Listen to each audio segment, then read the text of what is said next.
Bonjour. Une de mes connaissances m'a demandé de réparer cet écran d'ordinateur. Donc Samsung, c'est le modèle 214T. Donc je vais le mettre sous tension. Donc là je viens de l'allumer. Et ce qu'on constate, c'est donc ici on voit le logo Samsung là qui s'est mis sur l'écran. Par contre, on le voit très peu, et on a beau toucher tous les boutons, il n'y a plus du tout de lumière. Côté dalle, donc côté de l'écran c'est bon, puisqu'on voit quand même une image. Je soupçonne que le rétroéclairage ait quelques faiblesses. Donc je vais le débrancher, je vais le retourner et puis je vais démonter l'arrière pour accéder à l'intérieur. Bon, j'ai commencé à démonter. Donc pour le démonter, j'ai déposé le pied en dévissant avec à l'arrière, il y avait ce pied là avec 4 vis cruciformes. Une fois donc c'était enlevé, là ce que j'ai fait, ça c'était dessus, j'ai déclipsé avec des petits tournevis. Déclipsé le plastique là avec des petits tournevis. Donc une fois que ça c'est parti, j'ai déconnecté ici le connecteur qui relie les boutons qui sont ici. Alors attention parce que c'était fragile, il ne fallait pas tirer dessus, autrement on aurait tout arraché le connecteur. Et une fois que c'était fait, avec des tournevis, un peu comme qu'on remplace des pneus de vélo, j'ai mis dessus là et puis j'ai écarté pour sortir donc toute la dalle de l'arrière en plastique là. Donc là on voyait où il y avait les pieds qui étaient derrière. Voilà, et donc maintenant je me retrouve avec l'écran complet là. Et il va falloir que et puis ça c'est le connecteur au niveau des boutons d'accès du bandeau. Donc ça c'est le dessous. Voilà, et il va falloir que maintenant je défasse les vis ici pour avoir accès à l'intérieur. Donc voilà, j'ai enlevé les deux petites vis qui étaient ici, et donc j'avais deux vis ici, deux vis ici. Ici je vais dégager un peu le connecteur. Voilà. Et puis maintenant je peux enlever la protection. Bon, voilà les deux cartes qui sont sur cet écran. Donc il y a la carte mère qui est ici, avec ici le PC là, donc l'ordinateur qui se raccorde, qui sort de la carte vidéo, qui se raccorde sur l'écran. Ici on a la carte Tecon. Donc ça c'est la carte qui gère la dalle. Donc l'écran en lui-même au niveau des informations et puis de l'alimentation. Et ici on a la carte d'alimentation associée à la carte qui alimente aussi le rétroéclairage. Donc ici on voit bien les transfos qui sont ici. Donc c'est des tubes, en fin de compte c'est un rétroéclairage à tube fluorescent. C'est ce qu'on appelle les CCFL. Donc c'est pas des LED comme ici, certains rétroéclairages ce sont des LED, mais c'est plus des tubes fluorescents à cathode froide, qui ressemblent plus à ça quoi. Donc ça, voilà, c'est plus ce système là. Voilà, donc les tubes CCFL sont raccordés ici, on voit bien ici là, les CCFL qui sont issus de cette carte. Ce que je vois côté physique, c'est tous les condensateurs qui sont ici, ils sont gonflés. C'est-à-dire qu'ils ils ont dû dériver. C'est-à-dire qu'à partir du moment où ils dérivent, il y a un problème dedans. Il y a des gaz qui se forment et qui fait que le condensateur se gonfle. Donc ça veut dire que ces condensateurs sont déjà à changer. Physiquement. Donc c'est pas la peine que je mesure les condensateurs avec un ESR-MET. Donc voilà, un ESR-MET, c'est le MSR 100. Et puis ni avec un capacimètre, puisque comme ils sont bombés, ils sont d'office, ils sont pas bons. Je vous mettrai quand même le lien dans la description sur l'utilité des mesures de SR et de capacité sur des condensateurs, sachant que c'est pas parce qu'ils ne sont pas gonflés qu'ils sont forcément bons. Hein. Donc voilà pour ça. Donc ce que je vais faire, d'office, hein, il faut les changer. Par contre, ce qui serait quand même intéressant, plutôt que de changer puis de voir ce qui se passe, c'est à partir du moment où ces condensateurs sont gonflés, ce que je voudrais faire, c'est démonter quand même les cartes là inversées, puis prendre les tensions qui sont les différentes tensions. Bon, ça y est, j'ai démonté la partie alimentation. C'est pour prendre des mesures après avec mon multimètre ici. Donc bon, on peut vérifier quand même à ce niveau-là, là, donc la partie primaire, hein, on voit par ce trait là qui fait la frontière jusqu'au transformateur en passant ici par l'optocoupleur. Et après la partie secondaire, et puis la partie, donc on va dire rétroéclairage haute tension, hein, donc toute cette partie-là. On voit bien toutes les frontières hein, qui sont également indiquées ici. Hein, donc ici c'est l'alimentation qui arrive, hein, donc on voit bien la frontière ici pour la partie alimentation, hein, secteur 230 quoi. Avec ici après la partie secondaire, qui est ici, et après la partie, tout ce qui est partie rétroéclairage CCFL, hein, avec les sorties qui vont aux lampes. Et puis bon ben voilà, j'ai raccordé également le bandeau de contrôle là, sur la carte mère, de façon à pouvoir allumer et éteindre l'écran. Et ce que je vais faire maintenant, et ben je vais prendre certaines tensions. Bon, voilà les tensions que je vais vérifier. Donc ici on voit ici là sur le panneau là on voit les différentes tensions là qui sont marquées. Je vais essayer de pas trop bouger. Donc le on-off là ici là, donc c'est la première ici pin, hein, donc le fil bleu. Ça devrait être du environ entre 2-3 volts. Hein. Ensuite on voit que donc le 5, 6, 7, donc ici là c'est le 13 volts, je devrais avoir, et les autres avant, hein, on voit bien ici que c'est la masse.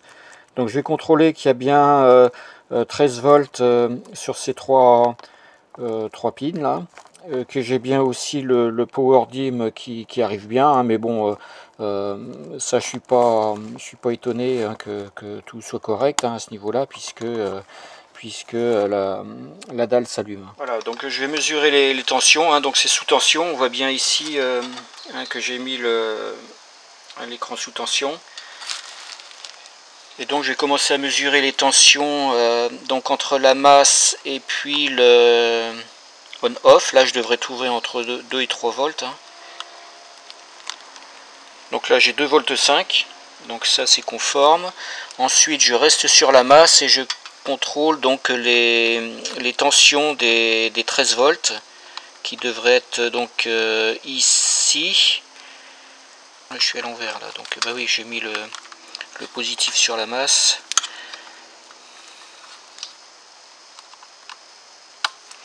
Donc mais peu importe hein, hein, j'ai bien mes 13 volts ici, 13 volts ici et puis 13 volts ici. Donc les tensions sont bonnes ici. Maintenant ce que je vais faire, je vais vérifier au niveau des MOSFET. Ici, hein, il y en a 4. Ce que je vais faire, je vais prendre les tensions, hein, donc je vous mets le datasheet. Voici un extrait du datasheet du MOSFET 4501 GSD à 2 canaux. Un canal N et un canal P. En prenant comme repère ce point, on voit ici les broches D1 qui correspondent au drain du canal N. Les broches D2 qui correspondent au drain du canal P. Ces 4 broches sont reliées entre elles. Ensuite, nous avons S1 pour la source et G1 pour la gate du canal N. Et enfin, S2 pour la source et G2 pour la gate du canal P. Les mesures de tension que je souhaite effectuer sur ce MOSFET sont entre le drain et la source S1 et entre le drain et la source S2. Je vais me mettre entre le drain et la source 1, donc ça c'est le canal N.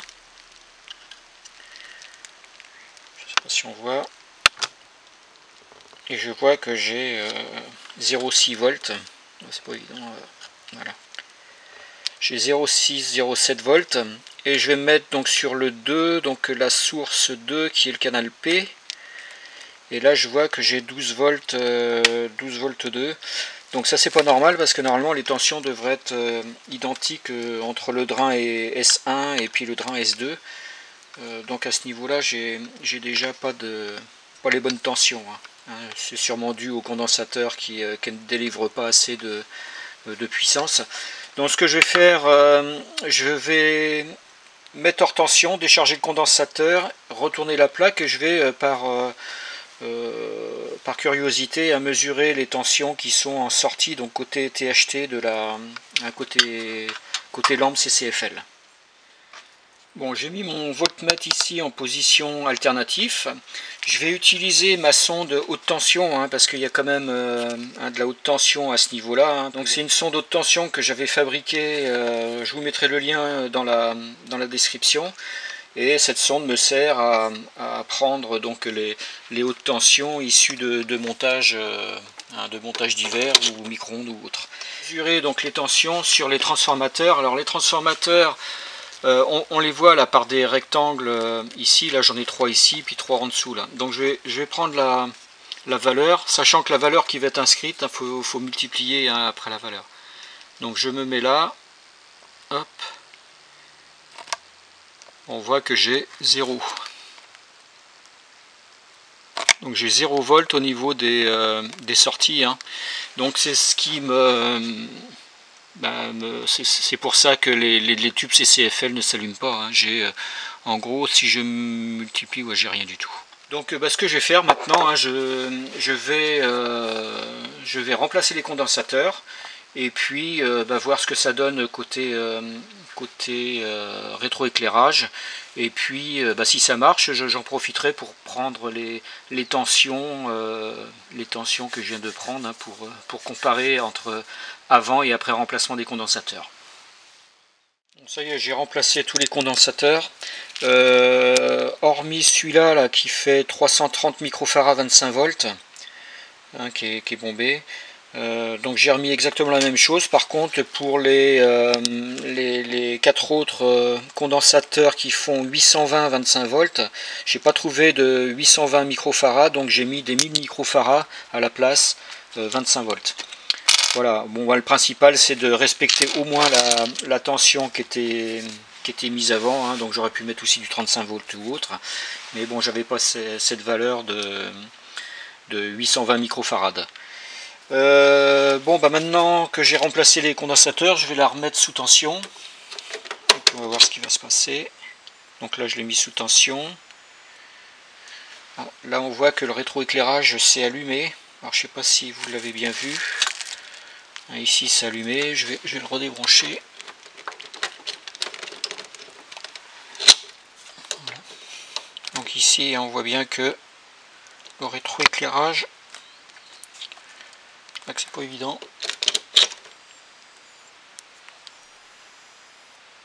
Voilà. Donc on voit bien qu'il est allumé maintenant.